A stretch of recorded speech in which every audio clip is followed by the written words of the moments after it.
Social Security remains a central component of the United States social safety net, providing income to retirees, disabled individuals, and survivors. And recent public statements from President Trump, congressional members, and Federal Reserve officials have generated discussion regarding potential adjustments or supplemental support measures. Though it is essential to note that any modifications to Social Security or the introduction of new payments require formal legislative authorization, which entails drafting proposals, committee review, debate, approval by both the House and Senate, and the President's signature. And until these steps are completed, no payments, supplemental distributions, or policy changes can be considered official or legally binding. And while public commentary may indicate intent, it does not constitute enacted policy. Current discussions have highlighted concerns about income thresholds and the inclusion of Social Security recipients, but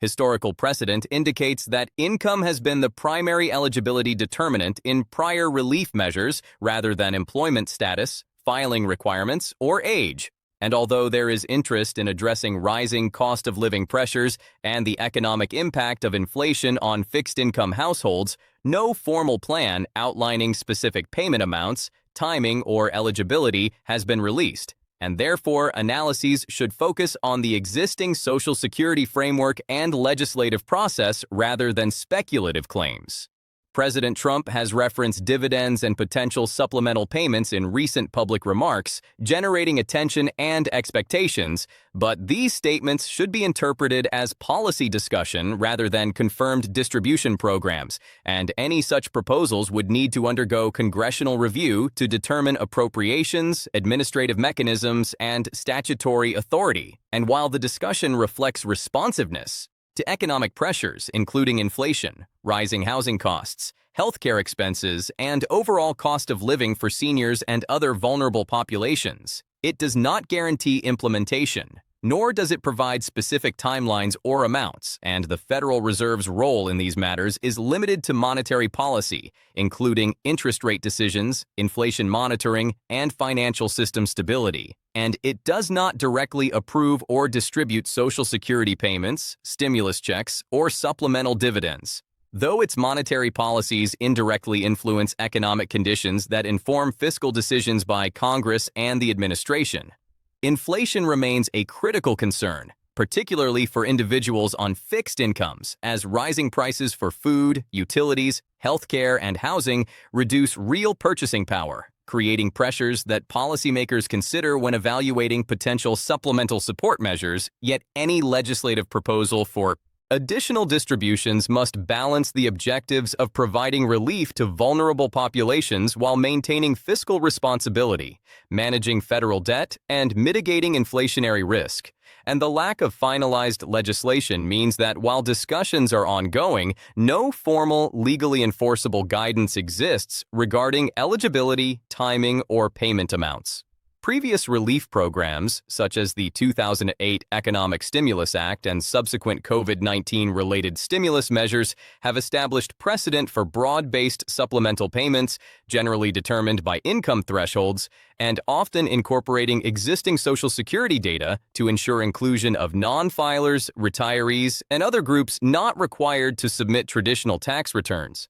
But even historical practices do not guarantee the structure or scope of future programs, as legislation is subject to negotiation, appropriations constraints, and political priorities, and the inclusion of Social Security recipients, thresholds for income eligibility, and administrative procedures remain subjects of ongoing discussion without formal authorization at this time. The legislative process is inherently complex, involving multiple committees, budgetary analysis, political negotiation, and reconciliation of differing proposals between the House and Senate, and any supplemental Social Security payments or dividends would require detailed drafting to define eligibility criteria, funding sources, distribution mechanisms, and reporting requirements, all of which are necessary to ensure compliance with statutory authority and federal budgetary rules. And until such a bill is introduced, reviewed, and passed,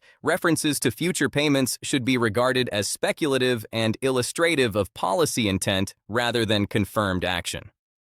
Congressional discussions have indicated awareness of the economic pressures affecting older Americans and lower to moderate income households, including the erosion of purchasing power due to persistent inflation, increased healthcare costs, and rising housing expenses. And while lawmakers may express support for relief measures, the absence of an introduced bill, official committee review, and appropriation language precludes definitive conclusions regarding distribution, amount, or timing, and public statements serve primarily as indicators of legislative priorities and economic considerations rather than legally binding commitments, and responsible analysis requires distinguishing between public discourse and enacted policy, particularly when interpreting remarks from executive or legislative officials. The Federal Reserve contributes to the broader economic context through its responsibilities for monetary policy, financial system oversight,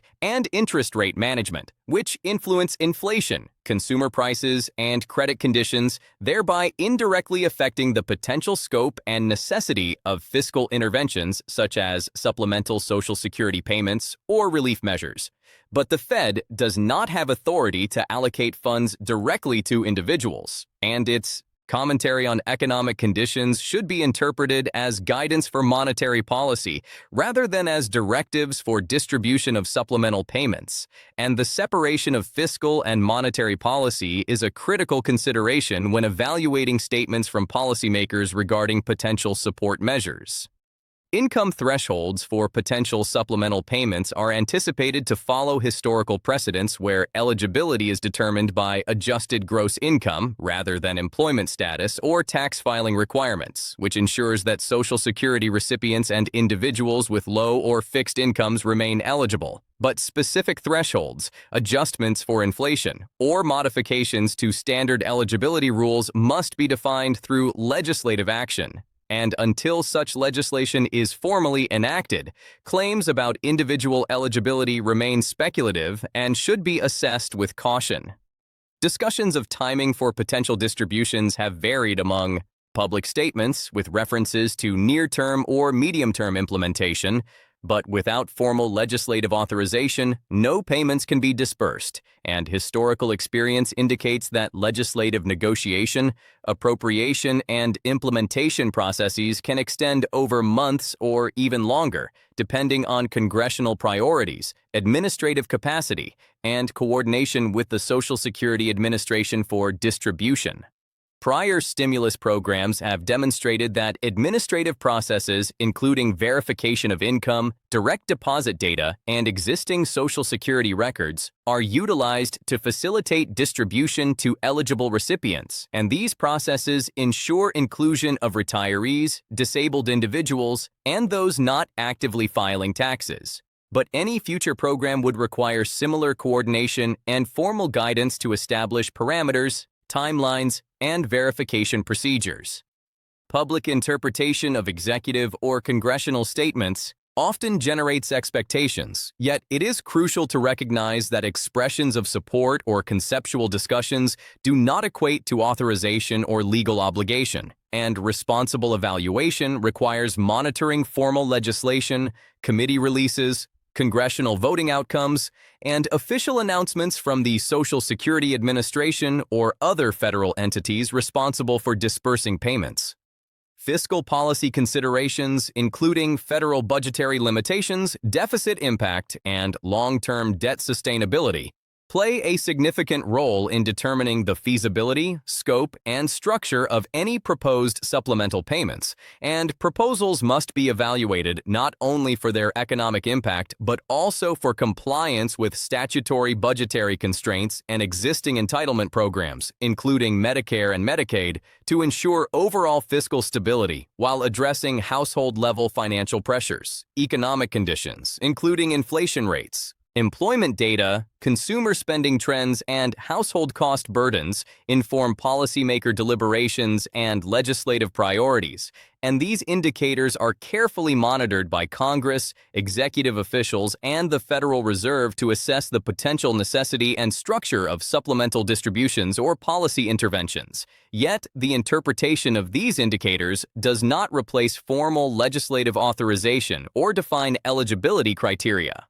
All discussions concerning supplemental Social Security payments or dividends must be contextualized within the broader framework of federal law, including the Social Security Act, appropriation statutes, and regulations governing federal benefit programs, and until modifications are codified through statutory amendments or new legislation, current benefit structures, payment schedules, and eligibility rules remain in effect. Any analysis of public statements from President Trump, members of Congress, or Federal Reserve officials should consider the distinction between expressed intent, policy proposals under consideration, and legally binding actions, as the potential for policy development exists, but execution requires adherence to procedural and statutory requirements. Historical examples of supplemental distributions illustrate that while policy intentions may be communicated publicly, implementation follows legislative approval, appropriations, administrative preparation, and dissemination through established federal channels, and delays or modifications are common due to negotiation, fiscal review, or technical requirements. The social and economic context influencing policy discussions includes demographic trends, cost of living adjustments, population aging, healthcare expenditures, inflationary pressures, and broader macroeconomic indicators, all of which shape legislative priorities. But these factors alone do not authorize payments without formal legal action. Public communication by officials can serve to indicate priorities, initiate debate, and provide insight into potential legislative directions. But it is not a substitute for enacted policy, and statements regarding supplemental payments should be interpreted as discussion of potential measures rather than confirmation of distribution or implementation. Careful monitoring of congressional activity, committee reports, budget resolutions, and official federal announcements is necessary to accurately assess the status of potential supplemental Social Security payments, including determination of eligibility thresholds, timelines, payment amounts, and distribution mechanisms, and reliance on unofficial sources or speculative interpretations may lead to misrepresentation of policy status. Income determination for eligibility historically relies on federal records, including Social Security Administration data, IRS information, or other verified sources, and ensures coverage of recipients, regardless of employment status or filing practices, yet precise methodology for any future program would be defined in legislation. Overall economic conditions, including inflation trends, interest rate policy, wage growth, and consumer prices influence the discussion of potential relief measures as policymakers weigh economic pressures against fiscal constraints, debt sustainability, and macroeconomic stability when considering legislative options. Yet the absence of formal legislation means that any anticipated payments remain conceptual rather than enacted. Responsible assessment of statements from President Trump, congressional members, or Federal Reserve officials requires distinguishing between commentary, policy discussion, and legally binding action, recognizing that while discussion may indicate priorities and intent, actual implementation depends on the legislative process, administrative readiness, and statutory authority, and until formal proposals are introduced, reviewed, and approved, no supplemental payments can be distributed. Historical precedents provide insight into administrative procedures, including verification of income,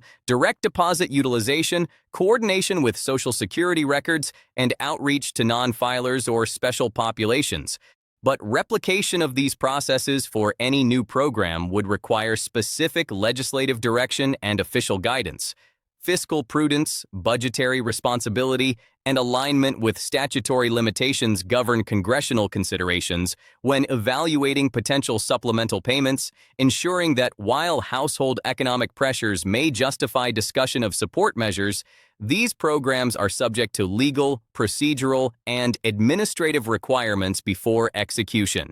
In conclusion, while discussions involving President Trump, Congress, and the Federal Reserve regarding Social Security, supplemental payments, and related economic policy reflect ongoing attention. To cost of living pressures and macroeconomic conditions, no formal legislation has been enacted. Eligibility and payment details remain undefined, distribution timelines are not established, and responsible analysis requires careful distinction between discussion, intent, and legally binding action, with continued reliance on existing Social Security benefits and official federal guidance until any new program is formally authorized, implemented, and communicated through statutory channels.